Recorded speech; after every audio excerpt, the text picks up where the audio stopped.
नमस्कार मित्रांनो, रामायणामध्ये प्रभू श्रीरामांना 14 वर्षाचा वनवास भोगावा लागला होता. महाभारतामध्ये पांडवांना 12 वर्षाचा वनवास आणि त्यानंतर 1 वर्षाचा अज्ञातवास भोगावा लागला होता. आज देशातल्या पुरोगाम्यांच्या वनवासाला 12 वर्ष पूर्ण होत आहेत. 12 वर्षापूर्वी याच दिवशी म्हणजे 16 मे 2014 रोजी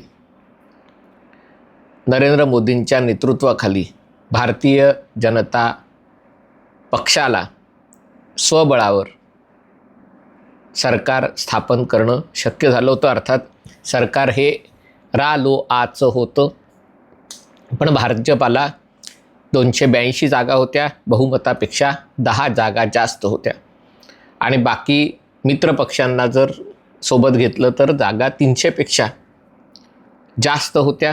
त्यानंतर 2019 साली भाजपाने स्वबळावर 300चा आकडा पार केला. मित्रपक्षांजवळ 340-350चा आकडा झाला आणि सलग 10 वर्ष भाजपाचं सरकार राहिलं. 2024 साली अपेक्षेइतकं चांगलं यश मिळालं नाही, पण तरी देखील भाजपाला 240 जागा मिळाल्या आणि मित्रपक्षांसह स्पष्ट बहुमत मोदी सरकारला मिळालं. तेव्हा ही भीती व्यक्त केली जात होती की पुन्हा एकदा राजकीय अस्थिरता देशात परत येत आहे. 30 वर्ष देशामध्ये आघाडी सरकार होतं, वेगवेगळ्या आघाड्यांचं सरकार होतं. त्यानंतर 10 वर्ष स्पष्ट बहुमताचं सरकार होतं. आता पुन्हा जर बहुमत गेलं तर काय करायचं? पण त्यानंतर झालेल्या प्रत्येक निवडणुकीत भाजपाला दणदणीत यश मिळालेलं आहे. मग ते महाराष्ट्र असो, हरियाणा असो, बिहार असो, दिल्ली असो आणि आता बंगाल असो. हे खरं आहे की अजूनही भाजपाला तामिळनाडू असेल, केरळ असेल, म्हणावं तितकं चांगलं यश मिळालेलं नाही आहे. तामिळनाडूमध्ये अवघ्या 1 जागेवर समाधान मानावं लागलं आहे. तरी देखील आसाम सलग 3ऱ्यांदा भाजपाच्या बाजूने आसामनी कौल दिलेला आहे आणि यातनं एक गोष्ट स्पष्ट होते की 12 वर्षाचा वनवास भोगल्यानंतर पुरोगाम्यांना आता अज्ञातवासात जायची वेळ आलेली आहे. ती खरंच आली का नाही याच्याबद्दल वाद होऊ शकेल, कारण जरी 2014 साली नरेंद्र मोदी पंतप्रधान झाले असले आणि त्यांनी पहिल्या दिवसापासून लोकांना दिसेल असा बदल करायला सुरुवात केली असेल. दिसेल असा बदल म्हणजे एका दृष्टीने विकासाचा मुद्दा असेल, मग मोठ्या प्रमाणात रस्त्यांची निर्मिती, रेल्वे मार्गांची निर्मिती, शौचालय निर्मिती, घराघरात नळाचं पाणी असेल, गावागावात वीज असेल, कुकिंग गॅस असेल, बँकांमध्ये खाती उघडणं असेल, जनधन अकाउंट असेल, आधार आणि बँक खाती आणि मोबाईल नंबर यांचं इंटिग्रेशन असेल. स्पष्टपणे बदल दिसू लागला होता. परंतु तरी देखील सुरुवातीची काही वर्ष सरकार तुमचं असलं तरी व्यवस्था आमची आहे अशा प्रकारे पुरोगामी लोक महत्त्वाच्या पदांवर बसले होते. तिथून काड्या घालण्याचं काम अव्याहतपणे सुरू होतं आणि त्यामुळे सुरुवातीच्या पहिल्या 5 वर्षामध्ये मोदी सरकारला खूप मोठ्या प्रमाणावर विरोधाचा सामना करावा लागला. आपल्याला आठवत असेल, अनेकांनी तेव्हा देश सोडून जाण्याची धमकी दिली होती की जर नरेंद्र मोदी पंतप्रधान झाले तर आम्ही भारत देश सोडून जाऊ, कारण भारतात राहणं अवघड होईल, भारत हा हिंदू पाकिस्तान झाला असेल वगैरे वगैरे. त्यानंतरही हे जे सगळ्या वेगवेगळ्या ठिकाणी लो इंटेन्सिटी दंगे झाली की त्याच्यामध्ये मुस्लिम समाजाच्या गोतस्करांना कुठे जमावाकडनं मारहाण करण्यात आली, कुठे त्यांची हत्या करण्यात आली. त्या प्रश्नाचा मोठा विषय बनवण्यात आला. एका ठिकाणी हिंदू मंदिराच्या परिसरात झालेल्या बलात्कारणी हत्येला हिंदू धर्मावर डाग लावण्यासाठी प्रयत्न करण्यात आले. अनेक गोष्टी सातत्याने केल्या जात होत्या, पण मोदी सरकार सगळ्याला पुरून उरलं. दहशतवादी हल्ले, पठाणकोट असेल, उरी असेल आणि त्याच्यानंतर पुलवामा असेल आणि त्याचं उत्तर ज्या प्रकारे दिलं, सर्जिकल स्ट्राईक करून आणि एअर स्ट्राईक करून दिलं, त्याच्यानंतर एक वेगळं देशाची एक वेगळी प्रतिमा जगात निर्माण झाली. 2019 सालच्या विजयानंतर अयोध्येत भव्य श्रीराम मंदिर बनण्याचा मार्ग मोकळा झाला. सर्वोच्च न्यायालयाचा निकाल आला. सर्वोच्च न्यायालयाच्या निकालाद्वारे हे सगळं करण्यात आलं. तसंच जम्मू काश्मीरमधून कलम 370च्या तरतुदी हटवण्यात आल्या. ज्या गोष्टी आत्तापर्यंत कोणाला वाटलं नव्हतं होतील त्या गोष्टी मोदी सरकारने करून दाखवल्या. पण नंतरची 5 वर्ष होती, त्याच्यामध्ये अनेक प्रकारची संकटं, मुख्यतः कोविडचं संकट त्याच्यामध्ये आलं आणि त्या कोविडच्या संकटामुळे देशाची जवळजवळ 2 वर्ष वाया गेली. कोविडचं संकट पूर्ण 2 वर्ष नव्हतं, पण सातत्याने लॉकडाऊन किंवा देशाच्या अर्थव्यवस्थेवर झालेले परिणाम आणि त्यामुळे जे उद्दिष्ट 2030 साली ठेवलं होतं त्यातली काही उद्दिष्ट 2047पर्यंत पुढे ढकलावी लागली. शेतकरी आंदोलनाचा विषय झाला. आपल्याला आठवत असेल ज्या प्रकारे दिल्लीचे रस्ते सीमा अडवण्यात आल्या, त्याला परदेशातनं फंडिंग करण्यात आलं. त्याच्यासाठी वेगवेगळे तारेतारकांना त्याच्यामध्ये आणण्यात आलं. CAAच्या विषयावर अशाच प्रकारच्या गोष्टी करण्यात आल्या. देशाबाहेरनं ही सगळी चळवळ चालवण्यात आली आणि त्याच्यामध्ये देशातल्या मुस्लिम समाजाच्या एका घटकाला हाताशी धरून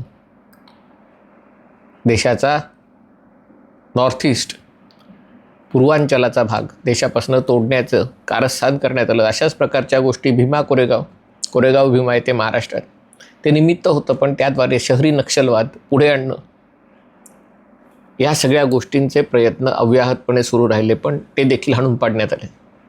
आता मोदी सरकारची 3री टर्म आहे. आता सत्ता सगळ्यांना सवयीची झाली आणि सोयीची झालेली आहे. पूर्वी नाहीतर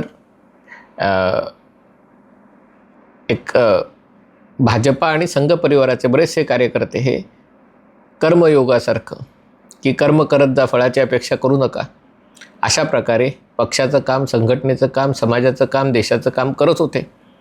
पण जशी सत्ता आली तशी जाणीव झाली की सत्ता असेल तर ज्या गोष्टी तुम्ही 10 वर्षात करू शकता त्या गोष्टी तुम्ही 1 वर्षात करू शकता. आणि मग कालांतराने सत्ता हे सवयीची झाली, सोयीची झाली. त्याच्यामुळे सत्ता सोडण्याची थोडीशी विचार आला तरी मनात चलबिचल हे सुरू झाली आणि त्यामुळे मग एक वेगळ्या प्रकारच्या गोष्टी होताना दिसत आहेत. आणि त्यामुळे आता जेव्हा ही 12 वर्ष पूर्ण झालेली आहेत आणि 12 वर्ष पूर्ण होत असताना बंगालचा अभेद्य वाटणारा गड कोसळलेला आहे. बंगाल हा कायमच देशातल्या पुरोगाम्यांसाठी प्रेरणास्त्रोत राहिलेला आहे. खरं तर तो राष्ट्रीय लोकांसाठीही, राष्ट्रवादी लोकांसाठीही प्रेरणास्त्रोत राहिलेला आहे.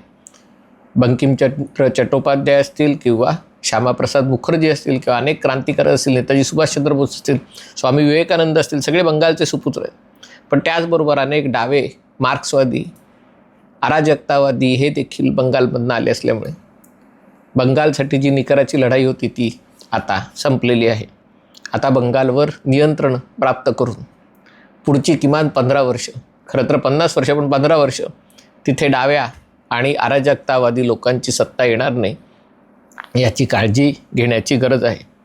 पण दुसरीकडे 12 वर्ष पूर्ण होत असताना मोदी सरकारच्या यशाबरोबर ज्या काही कमतरता राहिलेल्या आहेत, मूलभूत बदल करण्यासाठी ज्या काही गोष्टी राहिलेल्या आहेत, जी काही क्षेत्र राहिलेली आहेत त्याची देखील चर्चा करणं, त्याचा देखील आढावा घेणं आवश्यक आहे. कारण नाहीतर तुम्ही जर समाधानी राहिलात, झालं आहे ते छान झालं आहे, आता काय आणखीन करायची गरज नाही, अशा प्रकारची जर तुमची मनोवृत्ती राहिली तर तुम्ही पुढे जाऊ शकत नाही. आणि त्यामुळे कायम ग्लास अर्धा रिकामा आहे अशी भावना तुमची मनातल्या मनात राहिली पाहिजे.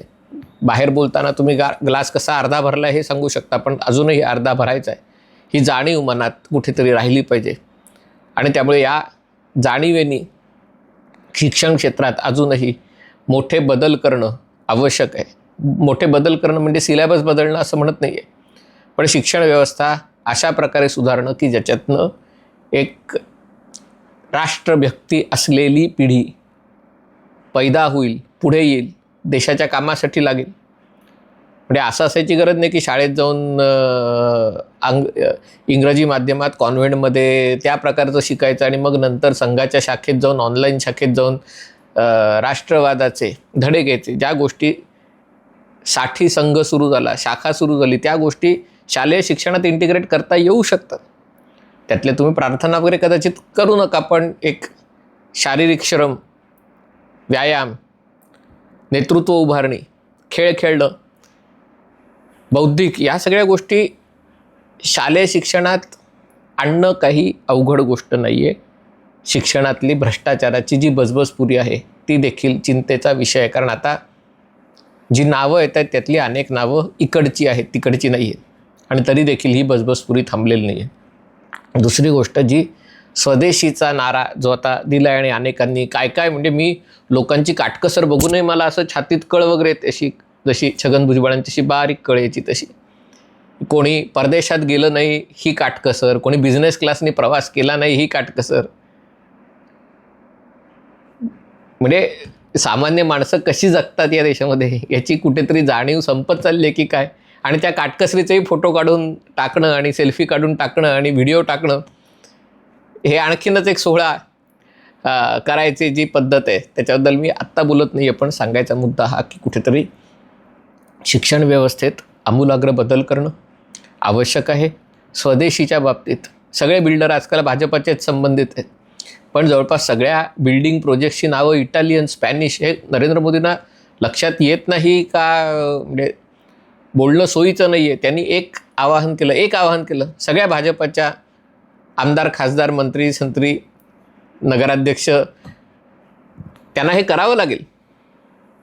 जी सगळ्या रिअल इस्टेट प्रोजेक्ट्सना इटालियन नावं, स्पॅनिश नावं, काही काही ठिकाणी जपानी नावं, पण भारतीय नावं द्यायला लाज कसली वाटते? हे छोट्या छोट्या गोष्टी आहेत. पण हे भारतीयकरण, भारतीय भाषा संकटात आहेत आणि भारतीय भाषांसाठी हे जे प्रादेशिक पक्ष आहेत त्यांचं शून्य. त्यांना जेवढ्या जागा मिळतात तेवढंच त्यांचं योगदान आहे. कारण नुसता गळा काढायचा आणि छाती पिटायची याच्या पलीकडे भाषेसाठी काही केलेलं नाही. भारतीय भाषा जगल्या तर भारतीय साहित्य जगेल, भारतीय साहित्य जगली तर भारतीय संस्कृती राहील. आणि त्यामुळे या गोष्टी करणं आवश्यक आहे. कुटुंब व्यवस्था, लोकसंख्या कमी होते, अजूनही लोक वेड्यासारखे म्हणतात ही लोकसंख्या वाढली म्हणून हे सगळं होतं आहे. हे नाही आहे. म्हणून म्हटलं ही जी जागृती करणं आहे ते आवश्यक आहे. दुसरीकडे विरोधी पक्ष कुठल्या वेगळ्या स्वरूपात तुमच्यावर चाल करून येईल हे सांगता येत नाही आहे. त्यामुळे गाफीलपणा देखील असता कामा नये. पण या सगळ्या गोष्टींचा आढावा घेऊन कुठेतरी जे शैथिल्य आलं आहे, कुठेतरी ते एक सत्ता लोलूपपणा आला आहे, तो सोडून सत्तेचे फायदे घ्यायला हवेत. पण सत्तेचे फायदे घेताना सत्तेशिवायही गोष्टी करण्याची जी ताकद होती ती ताकद जाता कामा नये. हा विचार आहे. हा 12 वर्ष पूर्ण होतं, काहीतरी असं एक तप पूर्ण झालेलं आहे. 12 वर्षाचं एक तप असतं. जसं पुरोगाम्यांच्या वनवासाचं 12 वर्ष झालेली आहे आणि त्याच्यामुळे अनेकांचं कळ असह्य झालेली आहे, तशी आपलं देखील तप झालेलं आहे. आणि त्यामुळे एक सिंहावलोकन करणं आणि पुढचं उद्दिष्ट ठेवणं ते देखील आजच्या घडीला तितकंच आवश्यक आहे. हा व्हिडिओ आपल्याला आवडला असेल तर कृपया लाईक करा, शेअर करा आणि चॅनल सबस्क्राईब करण्याची विनंती आहे. तुर्तास इथेच थांबतो. पाहत रहा MH48.